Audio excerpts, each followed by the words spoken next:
after that, made its way to Kirby Smart or Georgia or anything like that. Like they came in, handled their business, and got out. And that is perfectly fine, in my opinion. And I really think that's kind of the vibe that they were looking for, to be honest with you. I'll go back to what, Coach Beamer said when he spoke to the media on Monday. Dave, if we can, this will be on Media Days tab number 1. Cut number 17. This is Coach Beamer, and really kind of the overall message of the entire week that I think kind of translates to what the main message this entire offseason is for the South Carolina team, understanding that this team is probably not going to be favored by too many people. And here's what Beamer had to say last Monday. Maybe. I mean, you guys probably know better than I do. We're going to be picked low whenever you guys do your preseason projections. We'll be picked, 13th, 14th, 15th, or 16th, I'm sure, at the end of the week, which is fine. I get it. We lost a high draft pick in Spencer Rattler, quarterback. We lost Xavier Legette, a first-round draft pick. It's easy to look and say, well, they struggled last year in some ways, but and they lost their quarterback and their best receiver. So they're not going to be very good. I think that's a very lazy way of thinking, in my opinion.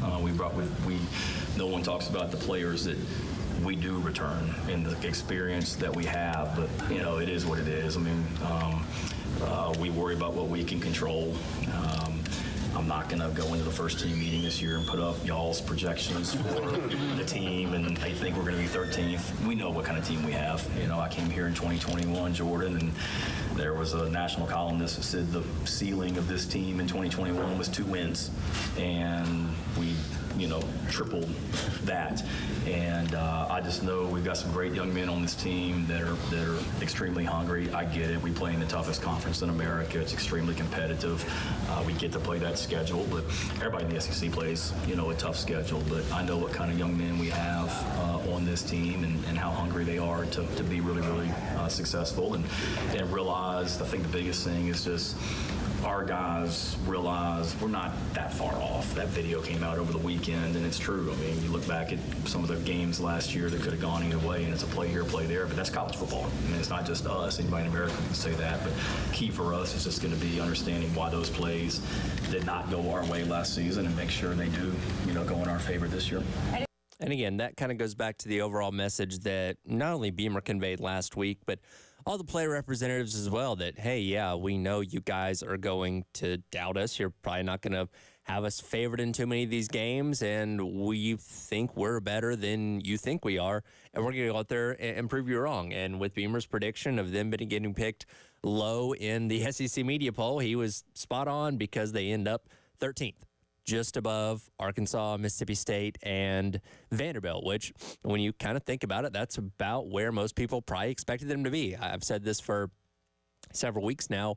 When it came to that media poll, I was expecting South Carolina somewhere between 11th and 13th.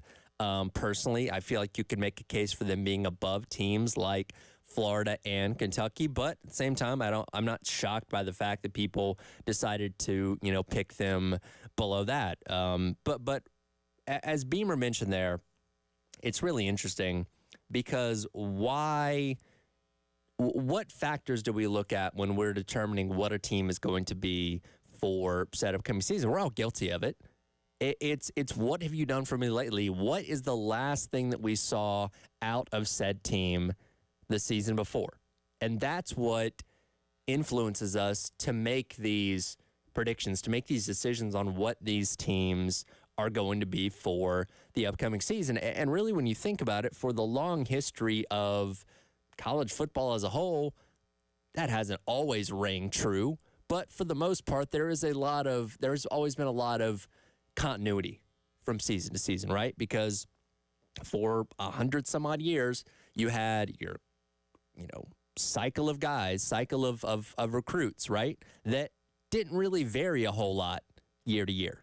You may have some guys that might leave and some guys that might, get replaced by younger guys, a starter or whatever it may be. But, in a lot of cases, the year-to-year change on a team wasn't that drastically different. Like taking a program from being bad to good was something that took a couple of years of recruiting and development and all that kind of stuff to get your team to a different place. That's not the case anymore.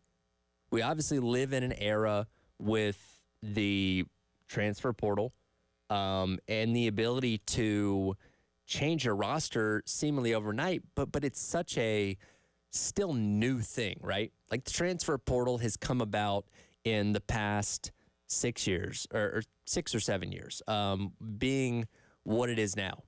And even up to today, this past offseason, where they got rid of the rule of having to sit out with the multiple transfers as an undergrad, it's continuing to evolve where it's becoming more and more of a thing. But this is true for so many other things in college football, not just when it comes to transfer portal. We've still got this mindset, right, that we think about things from the context of before the transfer portal, where, again, not a whole lot can change from year to year when it comes to a team. And that's not true anymore. But we still just have that mindset in our minds that that's how things work. But, again, when you look at this South Carolina team, so much has changed in one offseason at multiple spots. I mean, perhaps one of the, if not the biggest concerns last year was the running back room. And that's been completely revamped. Bringing in a guy that has the ability, I know he wasn't picked, first team All-SEC coming in because he was injured last year, but if he can play up to form of what he was 2 seasons ago, Rocket Sanders could be a not just first team SEC guy, he could be an All-American, for crying out loud, if he plays as well as he did a couple years ago. Not to mention Attaway and Howell and these other guys that you brought in to be your second and third options in addition to what you already have with DJ Braswell, with Mike Fuller, guys like that.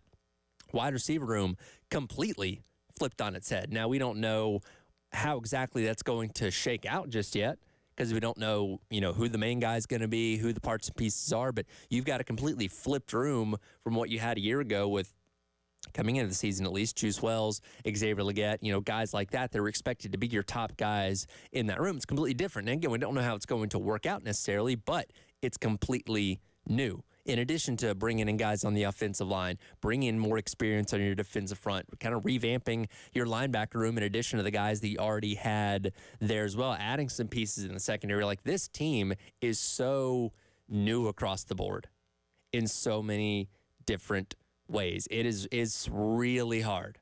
Really, really hard. And even like ESPN's FPI, right? Well, which we do use a lot, has South Carolina projected at 5-7. One thing about the FPI, it does not factor in transfers nearly as much as it should, especially with how prevalent transfers are in today's day of college football. So, again, we spend the entire offseason speculating and predicting and all that kind of stuff because we're going off the information that we have. But until toe meets leather, till we get the season really rolling, we're really not going to know what any team is made of to a true degree. Some teams we have a pretty good idea of, but a team like South Carolina that's changed so much in the offseason, we're not really going to know until we actually get in there and play football. And that can mean that could be a whole lot better. That can mean that could be a whole lot worse. Like I'm got to play both sides of the coin. We're just truly not going to know. And I don't even know if the Old Dominion game is going to give us great insight because that's, again, a team that South Carolina should not have a problem taking care of business against. But once you get into Kentucky, LSU, teams like that, that's where we're going to get a real gauge of how good or bad South Carolina is. And, you have ample opportunity this year against some really, really great teams to make statements. LSU, Ole Miss, Alabama, Oklahoma, Clemson, obviously, at the end of the year, Missouri, like, these are really good teams, or what we think are going to be really good teams. And, South Carolina wants to put itself on the map again and make people pay attention. You have ample opportunity to do that against, again, teams that we assume are probably going to be pretty good this upcoming season. So, again, that's just kind of revisiting what happened at Media Days with South Carolina. We'll dive into Ole Miss coming up next. As I mentioned, that's a big game on South Carolina's schedule coming up in what is expected to be a very daunting month of October.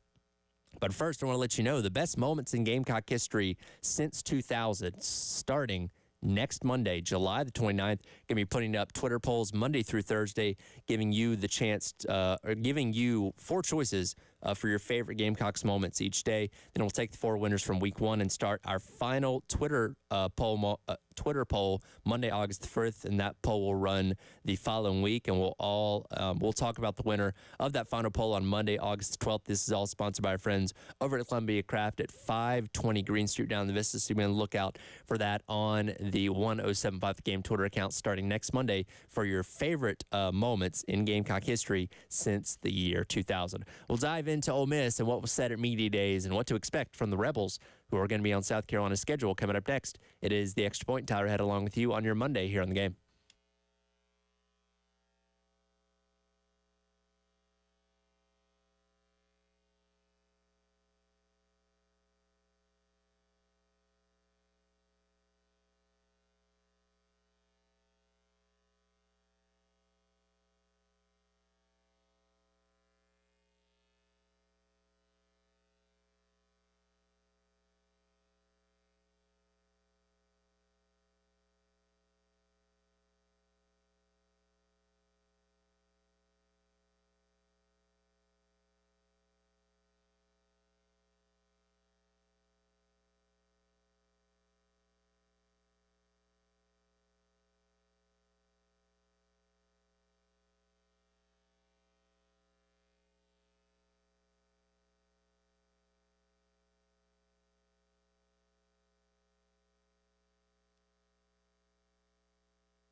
Welcome back in, Extra Point. Tyler Head along with you on your Monday here on The Game and wrapping up or recapping what happened last week out at SEC Media Days. Again, we got the media poll that came out on Friday. Fourth in that poll, no surprise here really, was Ole Miss. They, of course, are coming off of a historic season. Feels like they have all the makings of being a very, very special team. Once again, probably maybe even better than they were a season ago. And going back to what I mentioned in the last segment there, that yes, it can be very hard to determine what a team's going to be year to year. But I look at a team like Ole Miss, and the reason why they got picked fourth in the media poll, the reason why so many people like myself think that they're going to be most likely a team that's going to make the college football playoff unless things go completely sideways, is because they have seemingly kind of the perfect mix of not only guys coming back, but also guys coming in via the transfer portal. Let's hear a little bit of what Lane Kiffin had to say last week about the modifications to their roster in the offseason. Yeah, I think in a way, we've kind of had some examples to learn from. We've done what is considered out there well in the portal for a number of years now. And 2 years ago, I think we were 8-1 or something, playing Coach Saban, and had the ball going down to score at home. And if we score, in the red zone on the last drive, we're going to 9-1, and then fall apart and don't play well, and I think lose last 4 or 5 or something. Then last year, go 11-2 and play really well with a lot of portal-heavy players. So in that is what I've said for years now, which I think there's so much of that bonding and them coming together, or else everybody just say, oh, just go get a top portal team. Go get the top free agency team in the NBA. That doesn't always work. I think that more than anything shows in the NBA, and this is a sport that it takes a lot more players to play. So I do think there's a good mixture of, there's a lot of really good portal players, but you have so many players coming back, which we didn't have 2 seasons ago, that know our expectations, know how we want things done, and know what our culture is. So that certainly helps. And 3 of them are here today that came back, instead of going to the NFL, and understand how we do things. As you mentioned there, the guys that are coming back are just as important, if not more important, depending on, what position you're talking about, as the guys that you're getting in via the, transfer portal. And I really think that, or I don't think, I know that all starts with Jackson Dart, who, of course, is the quarterback coming back for another season out there at Ole Miss. And he took a big step forward a season ago. He was much better when it came to protecting the football. He cut his turnovers down from 11 to 5. His downfield passing improved as well. Season before, he was only completing 45% of his passes of more than 10 yards. Last year, he jumped that up to 57%. I mean, truly doing an incredible job of protecting the football and being more confident with the guys that he was throwing to downfield. The one knock that you had on Jackson Dart was his performance against the top-end defenses. So last year when they played Alabama and Georgia, he combined to only throw for 356 yards, which averages to 177 yards a game, no touchdowns and 2 interceptions in those games. So when he was up against the best defenses that he faced, he struggled quite a bit. They have UGA on the schedule again this year.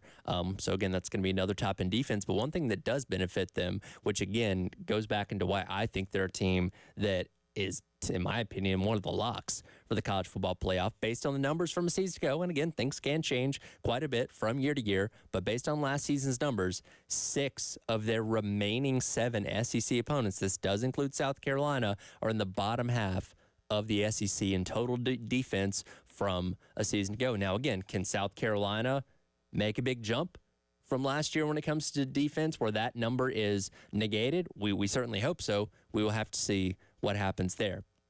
For Jackson Dart as well, he gets 3 of his top 4 returning pass catchers from a season ago. The only exception being Dayton Wade, who was the second leading receiver a season ago, 830 yards and 4 touchdowns. They also get, as we talked about via the transfer portal, a guy in Juice Wells that we know very well from his time here at South Carolina. And if he is truly 100% healthy, then he can be one of the best wide receivers in the SEC, maybe even in college football as well. I know people don't want to talk about that because, of course, he left South Carolina high and dry after it seemed like he was going to be coming back for another year here. But regardless, he is going to be a threat. And, when Ole Miss comes to town in early October, he's somebody you're going to have to try and shut down so he doesn't kill you all game long. In addition to that, they do lose Quinshon Judkins at the running back spot, but they do have a very, very deep running back room, mainly based on the guys they're returning. Ulysses Bentley, being the second guy behind Judkins, still had a very, very productive season a year ago, rushing for just over 500 yards and 4 touchdowns in, almost a third of the carries that Quinshon Judkins had. So he should be somebody that should be able to jump up to that number 1 spot, in addition to the fact that Jackson Dart is also somebody that is able to use his legs as well. So that Ole Miss rushing offense should be pretty good, returning a lot of guys on the offensive line as well. And when it comes to the transfer portal, so much of the impact that you're going to see with the difference in Ole Miss this season is going to come on the defensive side of the ball. They obviously bring in Walter Nolan from Texas A&M, who is one of the best guys out of the transfer portal just in general, certainly one of the most sought-after guys. They bring in Princely Yu coming off the edge, who had a big season at Florida a year ago, and roughly about half of their defensive starters are expected to be guys roughly half their defensive starters are expected to be guys that come in from the transfer portal. And, again, that's going to be a really tough team no matter how you slice it, whether it be returning guys or guys they're bringing from the transfer portal. And it does benefit that South Carolina is going to get to play that game at home, obviously, but regardless, going to be a very, very tough team that, goes back to what I said a little bit earlier, where with South Carolina hopefully being better than they were a season ago, this is going to be one of the very many, battle-tested type of teams that South Carolina is going to get to go up against to, make its impact. And if Carolina is leaps and bounds better than they were a season ago and they can make a game out of it against Ole Miss, hopefully win the game, then that's going to be one of those things, especially in early October where a lot of people may not be paying as much attention to South Carolina. That's a game that South Carolina can really go out there and make a statement with that can get, more eyes of the nation on what South Carolina is doing. Hopefully that translates to success on the road at Tuscaloosa. Hopefully that translates to success on the road in Norman later on the month. And hopefully we're talking about a good, a good standing South Carolina team when we get into the final month of the season, that being in November, where you're going to see, Clemson, you're going to see Missouri, A&M, we'll see how good they are, teams like that, as well as Vanderbilt, which is, often seen as a little bit more of a walk in the park, but are they going to be that much different this year? We'll see. We'll dive into a little bit of what Clark Lee had to say out at Media Days last week as well. But first, want to let you know about the Ultimate Season Ticket Giveaway coming up starting July the 29th. One winner will get season tickets to all South Carolina home football, baseball, women's and men's basketball games. That's right, all those games. The Ultimate Season Ticket Package. Listeners will register by going to 1075thegame.com. Just like last year, we will announce the 3 finalists, and they will have to show up at the Summer Golf Tournament out at Charwood Golf Club, where we will announce the winner. It's all sponsored by the Men's Clinic at the Irmo Professional Center. So again, starting next Monday, July the 29th, you can start registering for your chance to win the Ultimate Season Ticket Giveaway on 1075thegame.com. Keep it locked here as we will continue to talk about it as the week goes by. It's Ivan Vanderbilt coming up next. It is the Extra Point. Tyler Head along with you on your Monday here on The Game.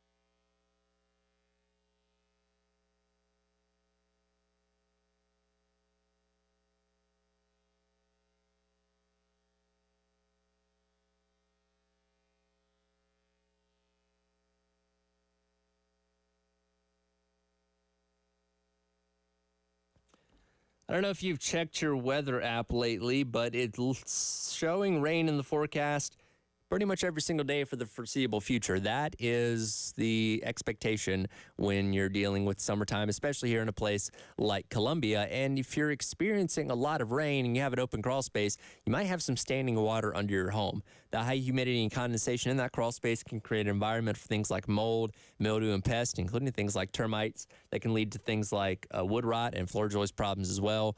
Awful odors, mold and mildew from your crawl space can create health issues such as runny nose, itchy eyes, and coughs, because about half the air that you breathe in your home comes from your crawl space. If you're having any issues with that crawl space, you need to check out our friends over at Canty Foundation Specialist. Go online to cantyconvicts.com and schedule an appointment to have a professional come out to your home, evaluate your home's foundation, and get it fixed up so you and your family can live comfortably. Again, cantyconvicts.com for our friends at Canty Foundation Specialist.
Welcome back in.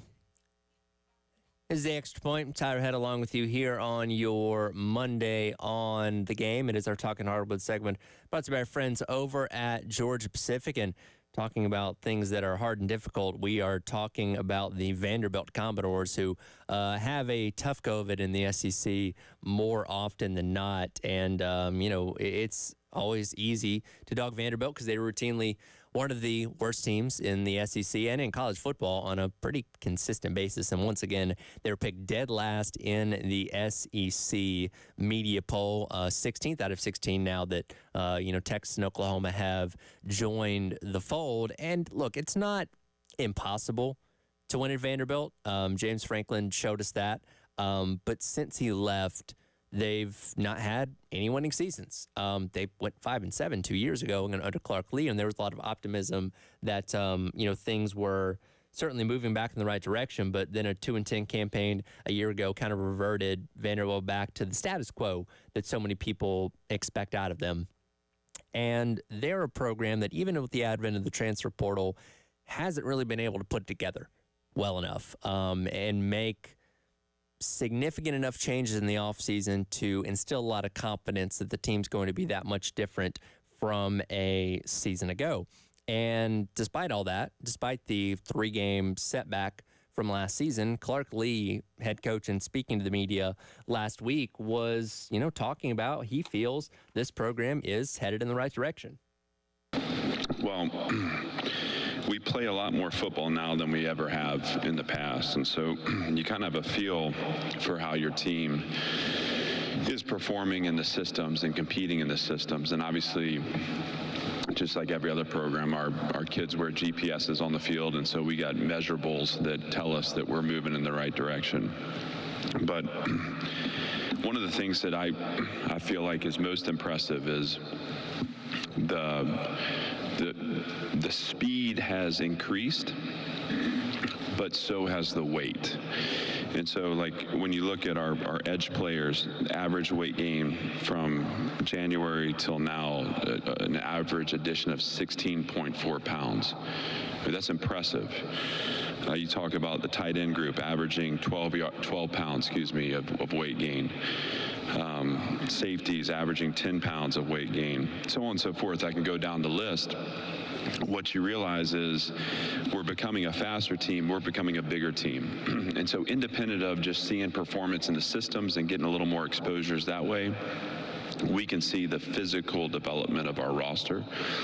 And again, for us, especially early in on this build, we're not positioning our squad the best we can unless we're making those gains.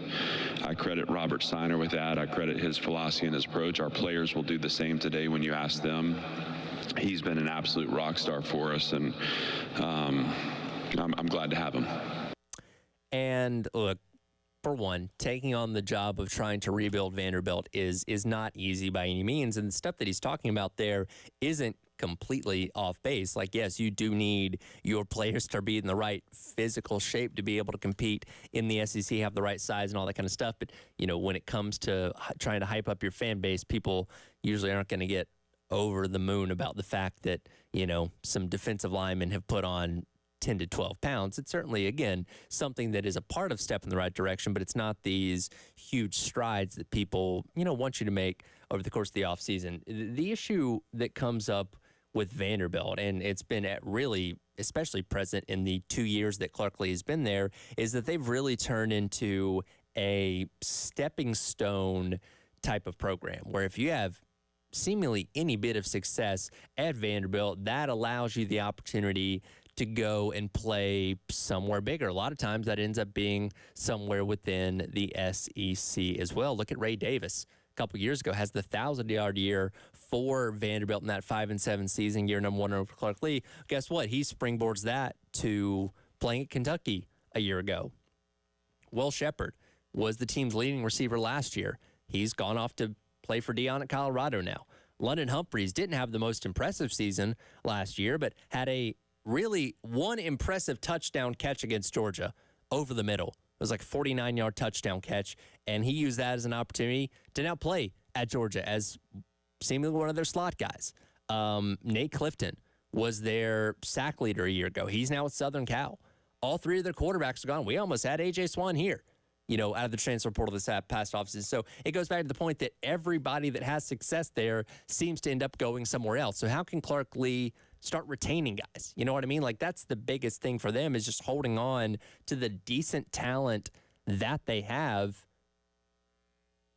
to return and give you some semblance of, continuity on the team. Because looking at their team this year, it is so new. And yes, again, that does potentially serves the opportunity to say, hey, well, they could be that much better by bringing in a lot of guys from the transfer portal. We don't know.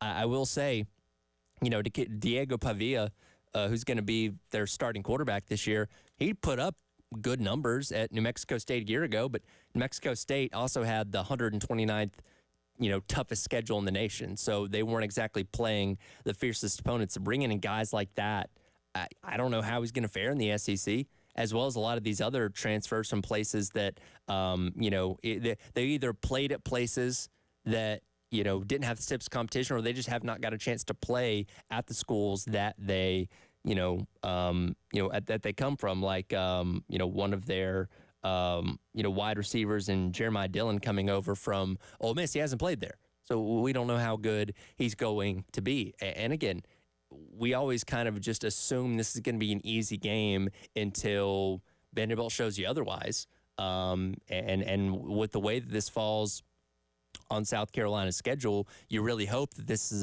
one of those games that does end up being pretty easy overall, to at least, notch a victory for South Carolina on what's we already know is going to be a very, very difficult schedule.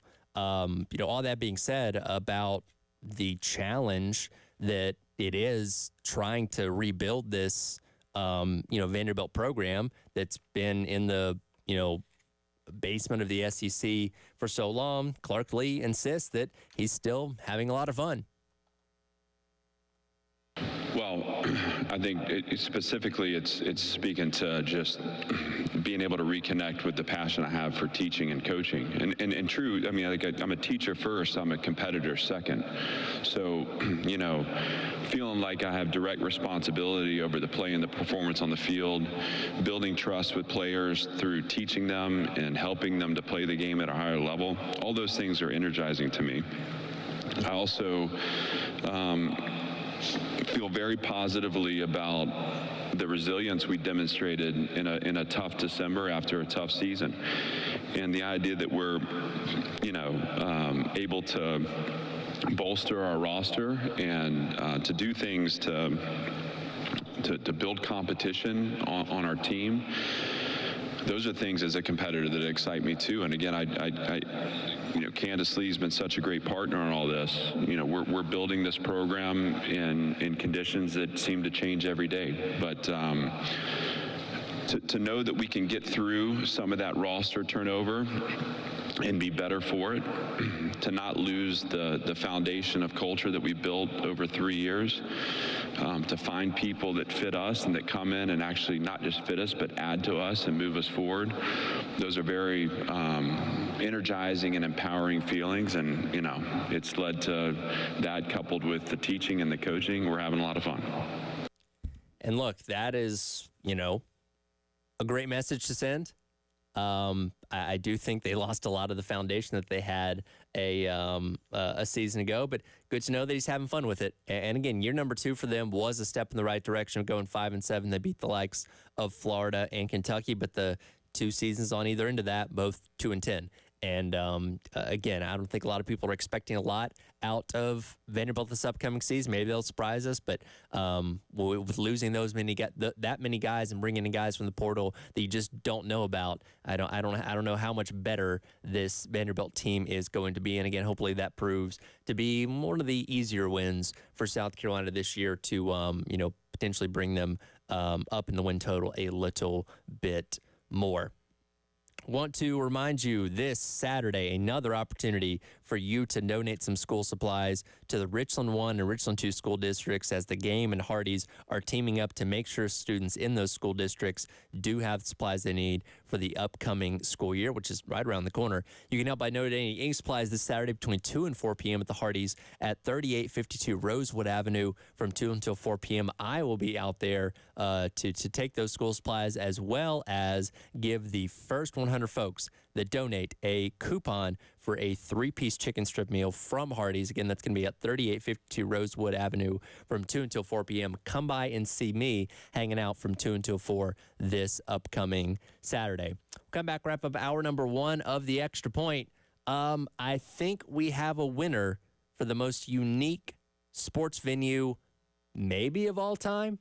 We'll talk about it coming up. It is the Extra Point here on The Game.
Welcome back in. Extra Point. Tyler Head along with you here on your Monday on The Game. our guy Josh has informed me. Actually, I have some tickets to give away. We'll do that right now, actually. Pair of tickets to see the Fireflies take on Lynchburg coming up tomorrow night. That is a 7:05 first pitch out at Segra Park. Caller number 3 right now, 803-404-6100. Win yourself a pair of tickets to see the Fireflies take on Lynchburg. I believe that's still the Hillcats, if I remember correctly. 7:05 first pitch tomorrow out at Segra Park. Captain Dave standing by right now to take, again, caller number 3, 803-404-6100. I love when sports get creative when it comes to their venues, right? And we see a variety of those across the sports landscape. We have college basketball that plays on aircraft carriers for some of the early non-conference games. We see Major League Baseball. They just played at Rickwood Field a couple weeks ago. They've done the Field of Dreams game out there in the cornfields of Iowa. The NHL does their Winter Classic, which they do in baseball stadiums, and they had the 1 year at Lake Tahoe during COVID, which I thought was really neat. NASCAR's recently raced in the Los Angeles Coliseum. They've raced on the streets of Chicago. I really enjoy taking a sport to an obscure type of place and making it work, right? The Arena Football League might take the cake for the most unique venue that we've ever seen. For one, by the way, I was not aware the Arena Football League was still around. I remember the OG Arena Football League, from the came about in the 80s. I watched it, back in the mid 2000s with like the Georgia Force, the New Orleans Voodoo, teams like that. As far as I knew, that league folded back in 2019. Apparently, they're back. They restarted back in 2023.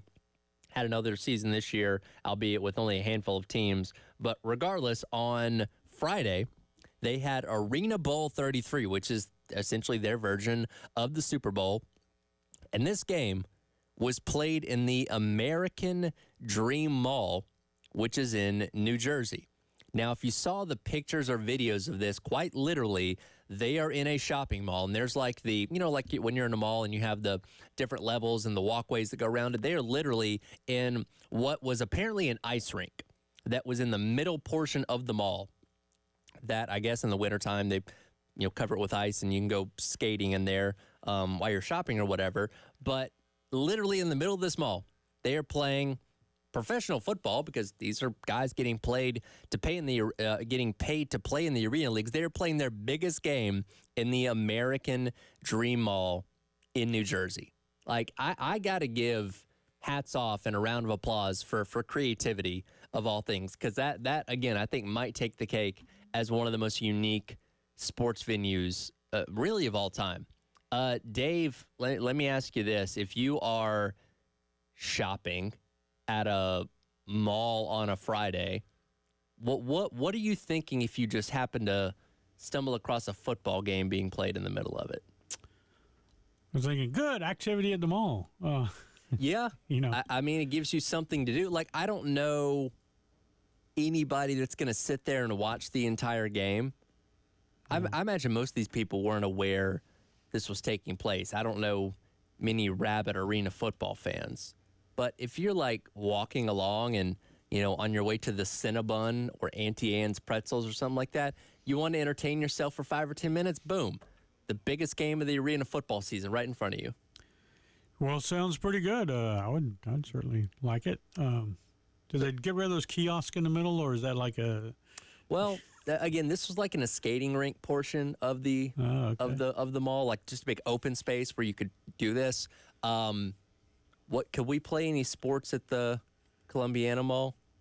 You mean would they let us, or probably not? They probably wouldn't let us. Yeah, I'm trying to get creative here because it's been years since I've been over there, but I don't think they have like a big open space in the middle of it that you could do anything in, I guess. No, food court's full of stuff, chairs and then tables. So I mean, the floor is kind of slick. I guess you could play hockey. Couldn't skate on it. Yeah, and they have some levels, where you walk up, have a little hill that you have to go up. You could do X Games. at a mall, I guess. Yeah. Because you have obstacles, kiosks, those kind of things you could grind skateboards on and stuff like that. I'm trying to think, like, if we're playing football in a mall, think of the other things that we could do inside of malls, right? Oh, Like, yeah. are you a mall person, by the way? Like, do you like going to malls? Well, yeah, 25 years ago. See, I'm like, and I guess maybe it's the generation that I grew up with. Like, malls, not really a thing. Like, Yeah. if I need something from the mall, I'll go. And it's like, all right, I'm going to go to the store. I'm going to get it. I'm going to leave. Like, I'm not like, hey, let me go walk through 10 different stores as a shopping experience, whatever. Like, that's not for me. Yeah, well, it's not really a thing for anybody anymore. I guess not. I mean, if you can promise me that you can play football there, I'll check it out. Yeah, Not going to buy a ticket. I imagine it was free to just walk up, right? I imagine. I would think. Yeah, I think. I'm not paying to watch football in a mall. No, not unless somebody great's playing. I guess, well, this is arena football. And again, I wasn't even aware the Arena League was still around. I thought it folded years ago. I did too. But hey, if you want to bring it to another mall. But if you got like Steven Garcia quarterbacking, Yeah, well, Steven Garcia's not playing in the Arena Leagues.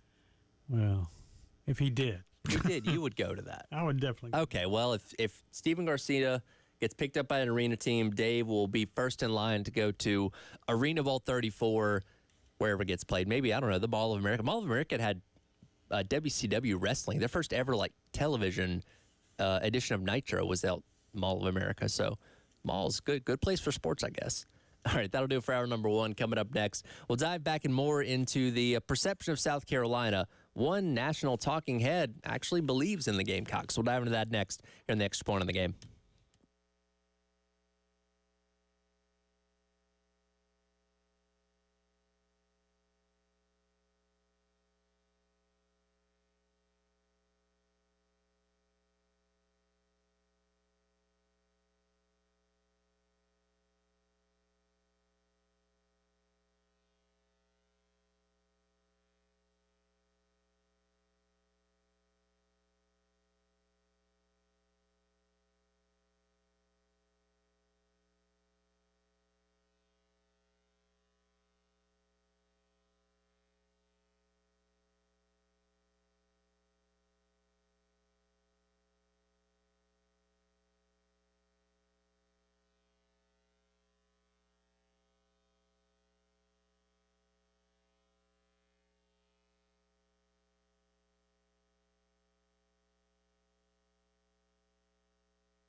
Welcome back in hour number 2. It is the Extra Point here on the game. Tyler Head along with you on this Monday.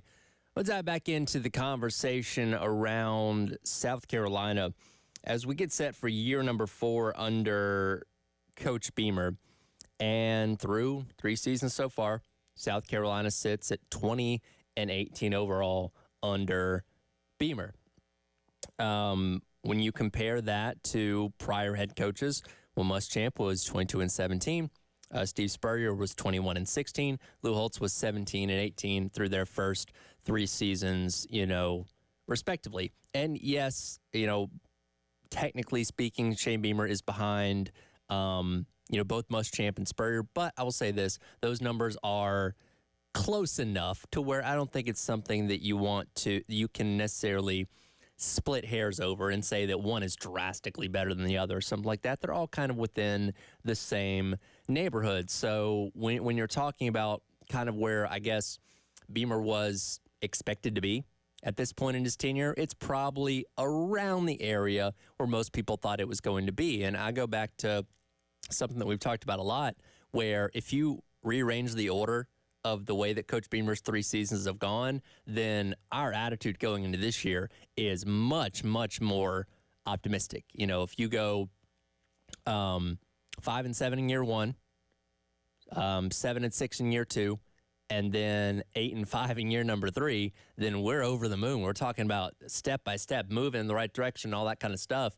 And, the fact that the 5-7 year came in year number 3 gives people a lot more pause, not only here locally, but here nationally as well. And here's my question to you, because I was not here when Shane Beamer got hired back in 2020, but I remember the conversation around that hire being made and the apprehension in a lot of ways that people had about hiring him to be the head coach, because he had never been a head coach before. He did not have experience as a offensive coordinator, as a defensive coordinator. He'd been a special teams coordinator, which is his own different type of thing. But in the traditional sense of being a coordinator, he had not done that up to this point. So my question to you is, personally, when Coach Beamer got hired 4 years ago now, where did you expect this program to be? What did you think? It doesn't necessarily have to be a record. It doesn't have to be a list of accomplishments necessarily. It can be more of a general sense of things. But I'm very curious what your thought process is, where you thought this team could be in 3 years' time, or technically 4 years' time, 3 total seasons' time under Shane Beamer. Like, what did you expect? What were you hoping for? Did you think that they were going to be a 10-win program by this point in time? Did you think that they were going to struggle to make it to bowl games? Like, I'm just curious in the consensus of what people think about Shane Beamer and where this program could potentially be after a couple seasons, under his watch. As we've talked about, a lot of people, I think a lot of people from a national standpoint are still unsure of what Beamer is as a head coach. Again, shown plenty of moments. The wins in 2022, making it to bowl games the first 2 years. Plenty of things that have been good. But again, last season was a step back, and I think that dings him in a lot of people's eyes to where most of the media is writing them off going into this season. And again, to a degree, I can understand why.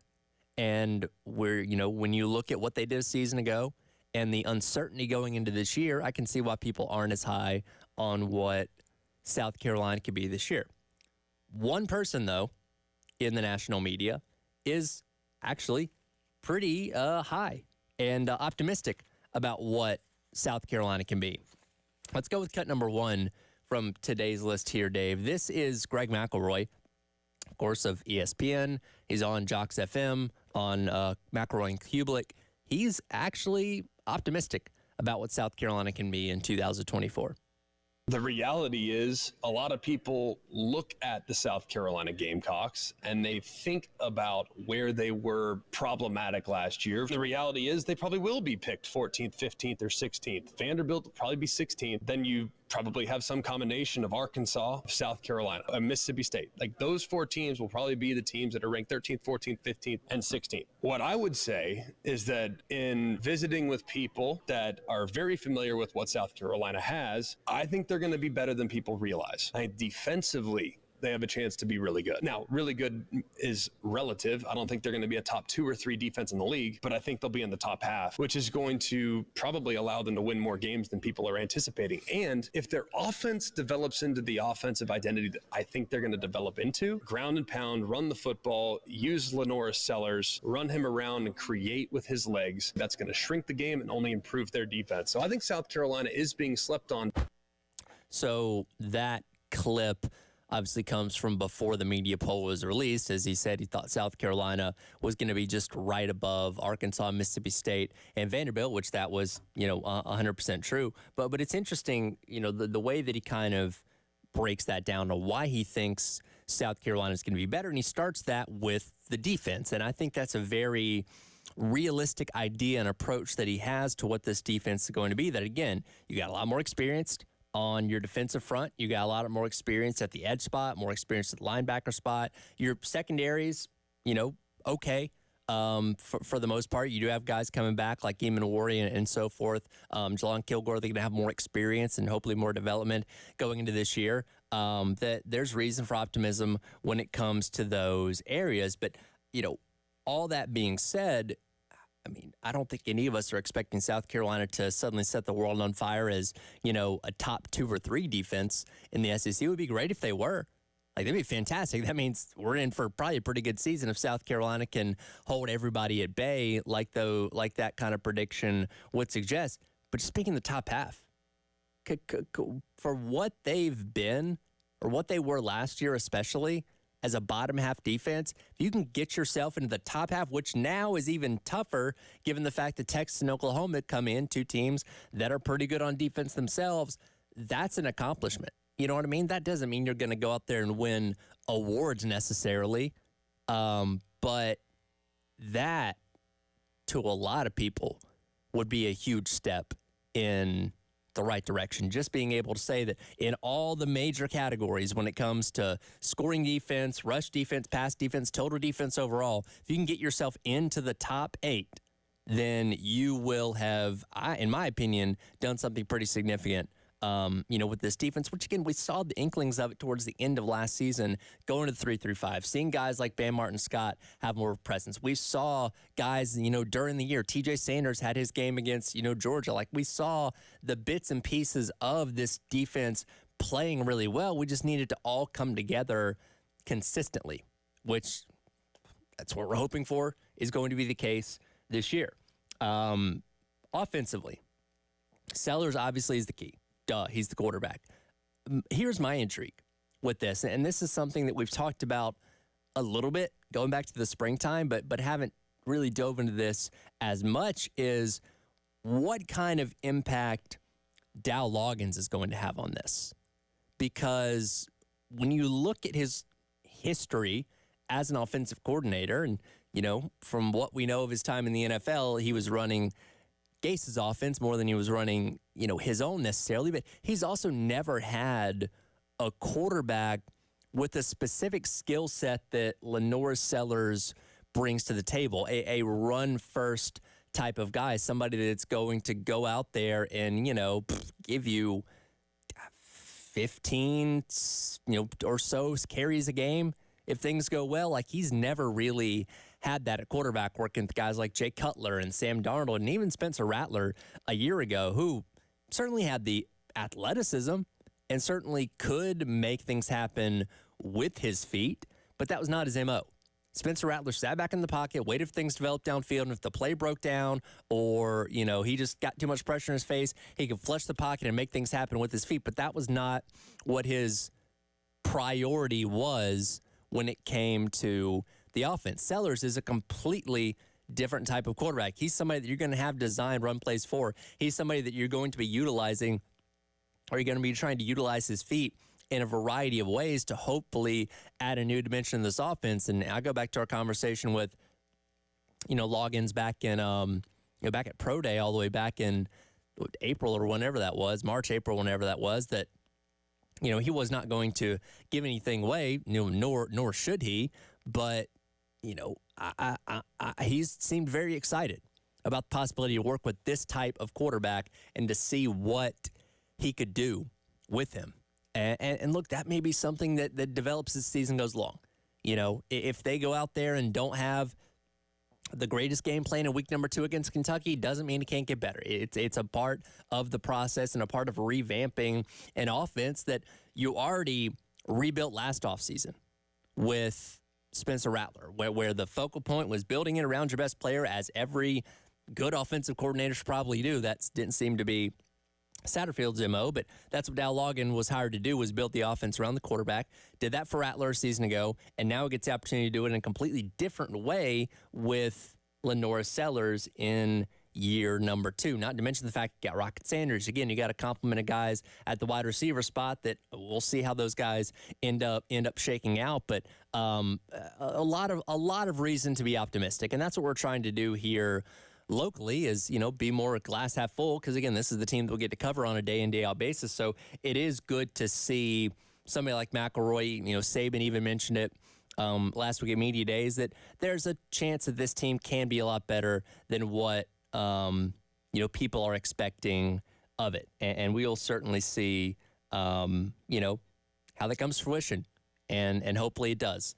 We'll certainly certainly be optimistic that McElroy and Saban's thoughts, to a degree, do end up coming true.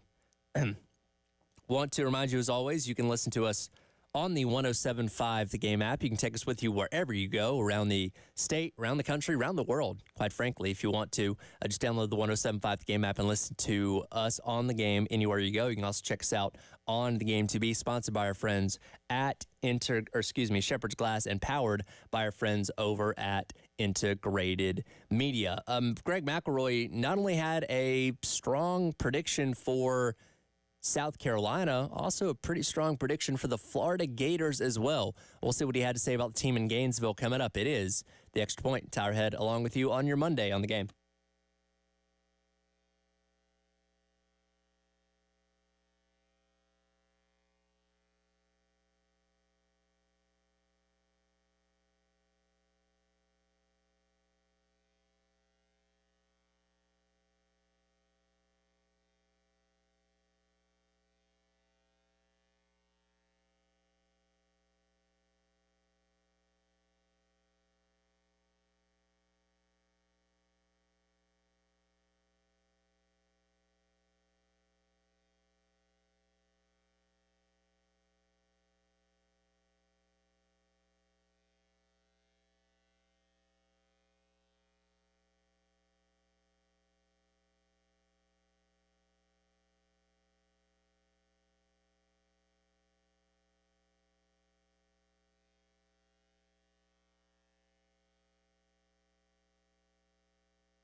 Welcome back in. Extra Point.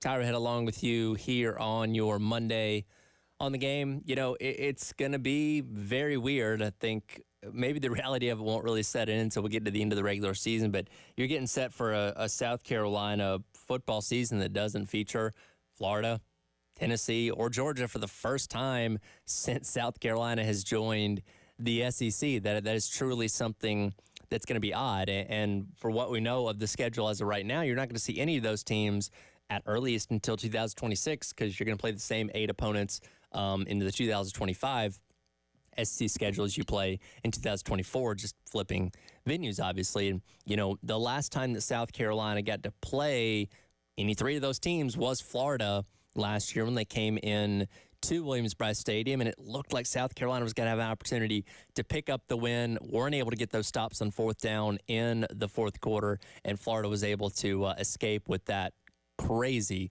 high-scoring win. I believe 41-39 was the final score after Carolina got the got the safety there at the very end of it.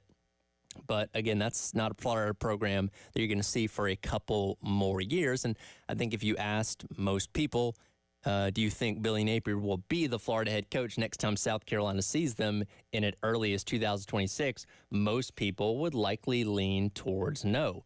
And when we've talked about the Florida program this offseason, we've talked about it mainly from the standpoint of Billy Napier's job security and the fact that most of us don't think he's going to be able to survive the season because of how daunting a schedule that they have is in 2024. And we're not necessarily wrong for thinking that, but there are some out there that are a little bit more optimistic about what this Florida team can be. That includes Greg McElroy, much like he said with South Carolina. He thinks maybe we're being a little bit too tough on Florida as well. Here's what McElroy had to say about the Gators. A lot of the conclusions that have been made about Florida, everyone always starts their analysis on the schedule. It's like, my goodness, how about we talk about what they have on their roster? Because their roster's really good. There are good pieces that are not there, but there also are young pieces that played a lot and had a ton of growing pains in the last couple of years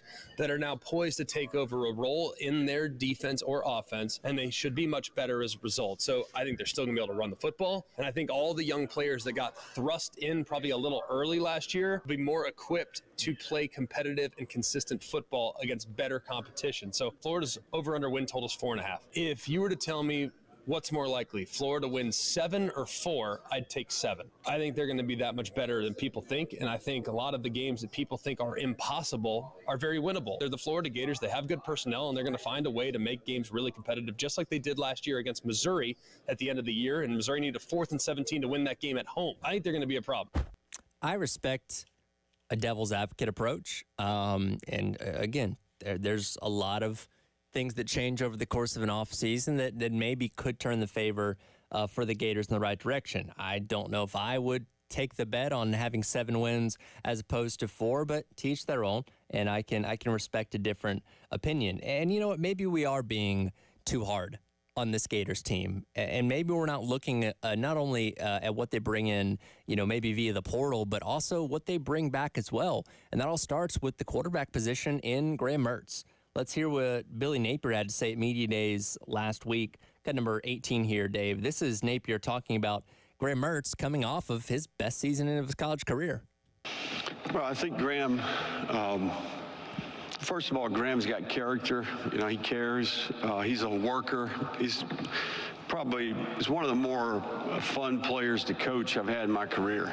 He matches your level of preparedness. I mean, you show up to the meeting and you're coaching Graham Mertz, you better be ready to go, right? And I think he learned a lot while he was at Wisconsin. I can still remember having a conversation with Paul Christ about Graham, and he had ups and downs. I think he had some really great days, and then he had some really tough days. And I think some of that maturity helped him reset, recenter, and approach our team a little bit different way. So Ryan O'Hara is our quarterback coach and analyst, and he does a phenomenal job. He works tirelessly, and he's done a great job. He did a great job with Anthony, and then certainly Graham hit the ground running. But I would tell you, it's a product of the work. Graham, he earned every bit of it. And I'm going to tell you, he earned the respect of his teammates with the way that he competed last year. He's primed to have a breakout year here. It's a big deal for Graham to be back to play quarterback for our team. One thing that Graham Mertz did so well a season ago was protect the ball exceptionally better. His last year at Wisconsin threw 10 interceptions, cut that down to 3 a season ago, while also throwing for more touchdowns, 20 as opposed to 19 the year before. So his ability to make smart decisions on the field is really, really good. And he's one of the most efficient quarterbacks of ones that actually started a season ago in the entire country. 72.9% his completion percentage, thrown for just shy of 3,000 yards last season. So a lot of reason to be optimistic about what, Graham Mertz does bring to the table. Around him, he's only going to lose Ricky Pearsall at wide receiver. Eugene Wilson's going to slide into that a wide receiver one type of role. And this is something, speaking about what they get out of the transfer portal, he also gets to reunite with a former teammate from Wisconsin in Chamari Dyke, who had 689 yards and 6 touchdowns when those two worked together back in 2022. So a lot of good chemistry between those two from their time at Wisconsin that should be beneficial for the Gators offense this year. In addition to all those guys that he has coming back, Eugene Wilson, Arliss Boardingham, guys like that he's going to have another year and another offseason to work with and continue to improve on when it comes to that offense. Now, again, you can have a great offense, but you don't have a great defense, you're not going to be able to stop a whole lot of people. That's what we obviously saw from LSU a season ago, where they, kind of wasted Jaden Daniels' Heisman year by not having a good enough defense. And there's no two ways about it. The defense was god-awful last year, the worst in Florida history when you look at a lot of statistical categories. And this past offseason, as they should have, they really kind of cleaned house through most of their defense, with the exception of defensive coordinator Austin, Armstrong. And they did add some guys in the transfer portal at a couple of different spots, but nobody necessarily that I think blows people out of the water. You bring in Joey Slackman, was the best defensive lineman, in the Ivy League, playing at Penn, and he's somebody that, people are certainly high on. But as we've talked about, every time you bring in somebody from the, from the Ivy League ranks, you always wonder how that's going to translate over to something like the SEC, which we've seen, happen before. But your jury's going to be out until you actually see that guy get on the field and be able to make a difference. You do have a guy in Asa Turner coming over from, Washington on the in the defensive back field, playing at the safety spot. He was a big part of that defensive Washington season ago. So they added a couple pieces here and there, but we'll see how much better they can be in 2024. And the thing with the Florida Gators is, even if they are better, you wonder how much better they can, or how much better their record can be, again, given that tough schedule that they have, which, I know it seems like something we, go to the well with too many times, but it's something you just can't ignore when you're talking about this team. They are coming right out of the gate, taking on a team that many are expecting to potentially be in the mix to win the ACC in Miami. They're going to have to take on Central Florida, a team that is a dark horse contender for the Big 12 title this year, with a former SEC quarterback in KJ Jefferson out there. They obviously have to take on Florida State, expect to be another top 10 team in their annual rivalry at the end of the season. And, forget about what happens when they get to November, which again is, a slate of teams that we don't know if they're going to be able to beat any of them. They got to go on the road to Knoxville to take on Tennessee. They get A&M at the start of the season. We don't really know what A&M's going to be. Kentucky be a really good team by the end of October. There's so many questions about this team. And I hate to dog on Billy Napier so much, because he seems like a very easy guy to pick on, which we do kind of do a lot, but I just don't know.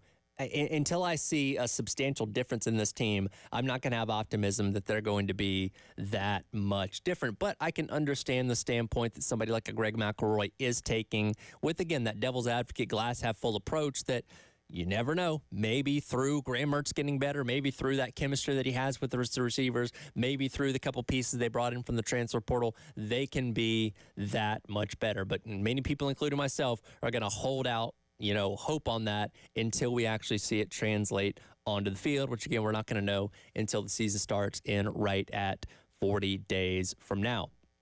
With the season being a little over a month away, we're making our way through media days. Big 12's already got theirs in the books. Of course, SEC's was last week. This week, the other two power conferences in the Big 10 and the ACC get their media days rolling. We'll dive into some of the key storylines that are going to be coming away and a part of those respective media days coming up. It is the Extra Point. Tyler Head along with you on your Monday here on The Game.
Welcome back in.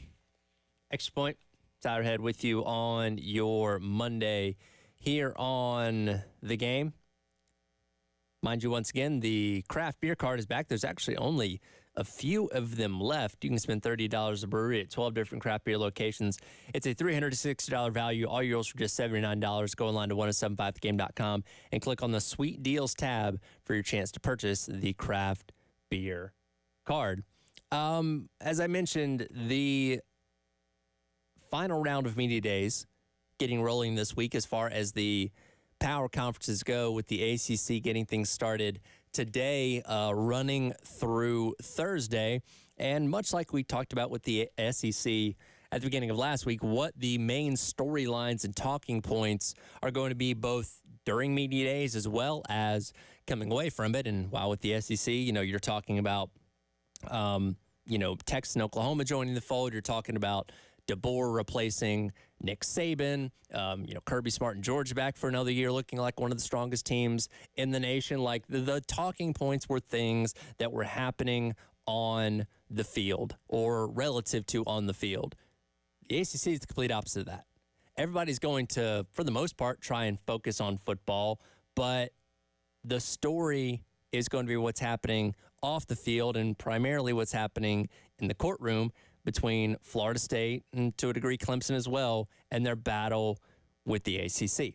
The football stuff this year is going to be completely secondary. And it's not just those two teams. They're the ones in current litigation. But as we've seen in the past year, North Carolina, the Virginia schools, there have been plenty of other schools within the current ACC that have expressed interest in wanting out.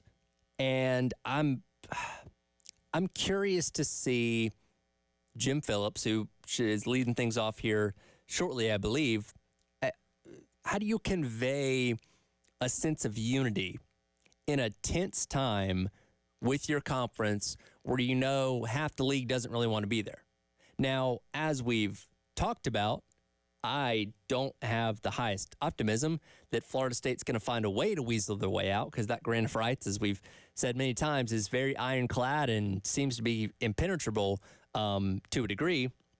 But if they found their way out or something to that effect, that opens up the floodgates to let a whole lot more teams out of that conference potentially. Wouldn't be cheap, obviously, but if there's an opportunity, Florida State will certainly try and take that. But again, with Jim Phillips, how do you convey this sense like the SEC did, like the Big 12 did a couple weeks ago, of like, hey, we're all in this together. Hey, we're all trying to be the best conference we can be for the greater good of ourselves and for college football. That's not existing in the ACC. And it gives me a similar feeling that we had with the Pac-12 a year ago. Do you remember it was right at this time a year ago when Pac-12 Media Days was going on that we were concerned with the foundation that the conference had? We knew they were working on a media rights deal that wasn't looking good, and George Kleikoff, famously said that, or implied that they had it done when they didn't really had it done, and then the dominoes fell from there, and now we're down to a Pac-12 that has two teams, and everybody else is spread between the Big 12 and the the Big 10. So it does kind of make you wonder, while the ACC has not gotten to that point yet, they could be teetering on it. They could be not far away if things continue to go in a certain direction. And maybe it's poetic, I don't know, but Jim Phillips speaks first to open up media days, as any coach would. And then you have Florida State right after that, and Mike Norvell. Now, of course, they were the best team. They won the championship last year, should have been in the college football playoff in a lot of people's eyes. But having Florida State go right after the commissioner speaks is just irony, I guess, at the end of the day, which is a little bit funny to me. And look, Mike Norvell and Dabo, they're going to try and coach speak their way out of questions about the future of their programs with the ACC. And look, they're probably the last people in the world you should be asking about that, because they're not the ones in the courtroom. They're just out there trying to coach football, and will coach whatever conference you tell them that they're going to, end up coaching in. But they're still going to ask the questions. They're going to try and finagle their way around it the best they can, where they're going to tell you a whole lot of nothing for 45 seconds to a minute before trying to take a different question, hopefully for their sake about football. But it's always going to be that elephant in the room that you can't just ignore because it's something that isn't going away. Another counterpoint or another subplot of this, we talk about the Big 12. We talk about the SEC. We'll talk about the Big 10 in a second. All these leagues have big name teams, if not all the teams coming in, at least some of them coming in, that are very easy to brag about and very easy to create a lot of optimism for what that respective conference is going to be going forward. The ACC is not like that. The ACC let in Cal and Stanford, two perennially bad Pac-12 programs. They also, SMU paid their way in as much as the ACC let them in, but they let in an SMU program that they've been good in the AAC, but nobody knows how that's going to translate over into a league like the ACC. So there's just not a lot of optimism about what those teams bring to the table from a purely football standpoint. And it just feels like the ACC, despite the fact that, again, Florida State should have been in the college football playoff last year, it just feels like they're rolling into the season, devoid of momentum and deflated more than anything else. And I'm interested to see how things play out at Media Days this week. On the flip side of things, the Big Ten gets their Media Days rolling tomorrow, and that runs through Thursday. And there is plenty of things to be excited about when it comes to the Big Ten in 2024. Ryan Day is going to be starting things off is going to be part of the day number one festivities. He'll be the last speaker coming up tomorrow. And the biggest question around him, can you finally beat Michigan? Like that program that Ohio State had a stranglehold on for so many years, going back to the mid-2000s, they've passed you. They've won a national championship. They've gotten the best of you for the past 3 years in a row. Now that Jim Harbaugh's gone, now that they've lost a lot of talent, particularly from the offense, can Ohio State finally beat Michigan? It doesn't matter what happens in those other 11 games. We've seen you can win those first 11 games for Ohio State, but if you lose that 12th game to Michigan, it's going to be a disappointing season in a lot of people's eyes up there in Columbus. On the flip side of things, Sharon Moore, who will speak on day number 3, are you as good as you were a year ago? You're replacing J.J. McCarthy. You're replacing Blake Corum. You're replacing a lot of key pieces from that team a season ago. Do you have a shot at defending your title, or are you just going to go to being an 8-4 team again that, is going to start losing to Ohio State, that's going to start, not being a factor in the college football playoff after being there consistently over the past couple of seasons? What is this Michigan program going to be? I don't think that Sharon Moore is going to have an answer for you specifically. He's going to lean towards the optimistic side of things, but that's something that I think we're all looking forward to this year, is how good Michigan can be, with so much of what they made them successful a season ago and these past couple seasons gone. As well, Lincoln Riley coming into the Big Ten. Is his program ready for the grind of the Big Ten schedule? Can they survive in a league built on strong defense for a program and a coach that hasn't really cared about that in the past handful of years? And as well, look at Jed Fish at Washington. Here comes in somebody that is taking over a program that was in the national championship game a season ago, lost a lot of talent, lost the head coach, all the whole 9 yards. What is Washington going to be in their first year in the Big Ten? Are they going to be a 7-5 team? Can they be a double-digit win team that can compete for a spot in the college football playoff? And Jed Fish, by the way, great coach. Obviously, did a lot at Arizona in a short period of time that allowed him to get this job at Washington. But what's his plan? Well, what is he going to do to bring this Washington program, or at least keep it where it's been for these past couple of years with Kalen DeBoer? And the most intriguing thing out of all the Big Ten Media Days, what's the opinion of Oregon? We saw last week, a lot of people weren't afraid to say Texas was going to be a top 2 team in the SEC. The media poll had them above Alabama, which would put them in the SEC championship game at the end of the regular season. Same thought going to be with Oregon? Like Ohio State, no-brainer. They'll be number 1 overall. Is Oregon number 2? I lean to think so, but how will the rest of the Big Ten media think about them and view them as a team that's played in the Pac-12, a West Coast team, one that, hasn't had to grind out the kind of schedule that a lot of Big Ten teams have in years past. Dan Lanning's a defensive guy, so I would venture towards saying they shouldn't have a problem adapting, but we'll see. And much like Texas, they come in to their new respective conference with a ton of momentum. Yes, they were just shy of the college football playoff a year ago, but Pac-12 championship game, won a ton of games. Like, they did everything but make the playoff and won the Pac-12 championship, obviously, essentially a season ago. So what does that mean for them in 2024 as well? Again, ACC Media Days starting today, Big Ten Media Days starting tomorrow, and we'll certainly listen out for it and have plenty of reactions to what is said at those respective conference media days as we get closer and closer to the start of the 2024 college football season. With the start of college football season, I'll get to finally enjoy EA College Football 25. I'll give my initial thoughts on the game after having played it quite a bit this weekend. Coming up to wrap up today's edition of The Extra Point. Tyler Head along with you on your Monday on the game.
Welcome back in. Extra Point. Tirehead with you here on your Monday. Chris Clark will jump in here with me at the top of the hour. We'll jump into the Gamecock Central Takeover Hour presented by Firehouse Subs. We'll get back into more of what Beamer had to say last week. Also readdress Greg McElroy's comments on the South Carolina program and probably sneak in a thing or two in reference to college football 25 that, yes, finally did come out this past week. A lot of people got a chance to play it early a week ago now, last Tuesday, after the early release, which I saw over the weekend. More than $2.2 million, according to an ESPN blog, 2.2 million people, played the game early, which was a feature of the early download, which cost $30 extra. So at $100 total, you could get the game early access. If I'm doing my math correctly, that's about $66 million just purely off of the $30 extra people spent on being able to play the game early. That's how excited people were to get their hands on EA College Football 25. As I said, I was taking the nostalgic approach. After I got off here on Friday, I went to Best Buy first because that, electronic store, obviously, it's all sold out of copies. Thankfully, the Best Buy is right down from a Target, so I ended up walking down to the Target, and I went in there, and they had the little display kiosk thing in the middle of the aisle, also all sold out. Had to ask the guy to go get one from the back, and the rush of nostalgia when I had a physical copy of the game in my hands was just phenomenal. Went home, popped into the PlayStation, had to download, which I never like to be like the back in my day type person because I'm 28 and people roll their eyes when I do that. But I do miss the days when you could just pop a game in, turn it on and go, and you didn't have to download it or wait for updates or anything like that. But that's besides the point. I played the game a ton, a lot on Friday, a lot on Saturday as well. May try and sneak in a little bit of the game this afternoon too. But man, it's everything that so many of us have been waiting for, and so much more. I know a lot of you out there may have been listening to us for these past couple really months now since we've been talking about it that may not get the hype. If you grew up like myself and a big part of your college football experience was the video game, like it's really a piece that's been missing for so long. Like I learned the game of college football through the game. Like I'd always watched it with my dad and stuff like that, but you don't really learn the mechanics of it, how offenses operate, defenses, play calls, those kind of things, until you really can get in there and do it yourself. And that's what the college football video games, the NCAA games back in the day, allowed me to do. And I'm very excited to finally have it back. I will say, it is very hard. I have had to relearn so many things. And like I was still playing the previous editions of the game up until this new one came out. So I'm very familiar with how to play college football video games, but this one, the realism factor is off the charts. New passing system, new kicking system, all that kind of stuff that really takes a lot of learning. So if you're hopping on the sticks, thinking you're just going to be able to jump back in there and play like you did years ago, 15, 20 years ago, however long it was, you got another thing coming. You got to learn. You got to learn quite a bit. But overall, the game has been a blast. I've seen overwhelmingly positive response from it. Yeah, there's a couple little tweaks and glitches that could certainly be improved, and that is one benefit, unlike what I said a moment ago where I miss the days where games were just done, when you bought them and put them in the console. That is one benefit of today's age with being able to update and things like that. When you do have a game that is released that might have some bugs or an issue or two here or there, the developers at EA can go back in, fix those bugs, and give you an additional download, usually free, hopefully free at least, that fixes some of those kind of things. And the things are just little minor issues like stuff with the way that you recruit and like scheduling and official visits. I know the left and right tackles, their blocking is probably not as good as it should be. Probably something they'll end up having to tweak. But again, nothing like catastrophically bad that you look at and say, oh no, I can't play this game. And again, that's some stuff that I think we all expect to improve as time goes along. But again, I'm just very excited to finally have the game back, and we'll have to we teased this a while back. We'll have to form our own like tournament here because the game's cross compatible. You can play it on PlayStation versus Xbox and vice versa and all that kind of stuff. So it doesn't matter what your system is. I know Elijah bought it. I know Wes has it.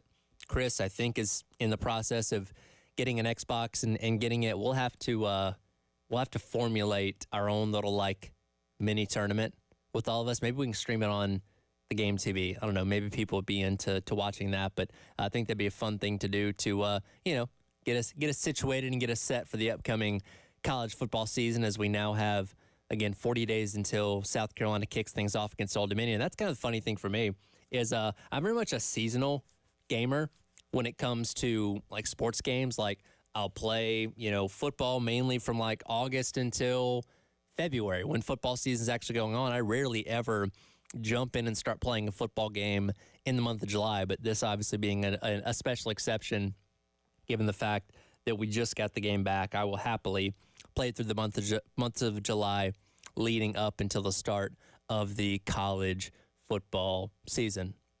But we'll probably I'll see if Chris is giving us any update on getting his console or getting the game when he jumps in here in a couple of minutes. But that'll do it for today's edition of the Extra Point. Again, coming up next, it is going to be the Gamecock Central Takeover Hour, presented by Firehouse Subs, which, by the way, we're going to be out of Firehouse Subs a little bit later on this week. We'll give you more details on that as the week goes along. Wes will be back in here on Wednesday, so he'll be able to join us as well. But all that's coming up. It is the Extra Point. Tyler Head along with you on your Monday here on the game.